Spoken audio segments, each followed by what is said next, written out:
বন্ধুরা আজকে আমি এখানটায় মাকে এই বড়টা ভেঙে মাকে দিচ্ছি আর আমি বড়টা এবার নিচে খাচ্ছি।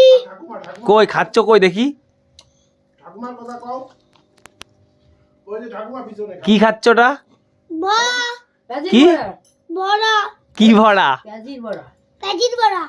পেঁয়াজের বড়া কয়টা? একটা। তো বল সেটা কোথাতে কিনে নিয়ে আসলি? ওই মামার বাড়ি ওই হাতি না ওইখান থেকে পুরো ওই সুমন ওইখান থেকে দেখে যাই কাপুরে থাকে ওই ওই মাঠে ওরকম হাসে আর ওরকম ওই দোকান থেকে ওইখান থেকে কিনেছি দিয়ে খাচ্ছ ভালোই না? হ্যাঁ ঠিক আছে খাও। ভালো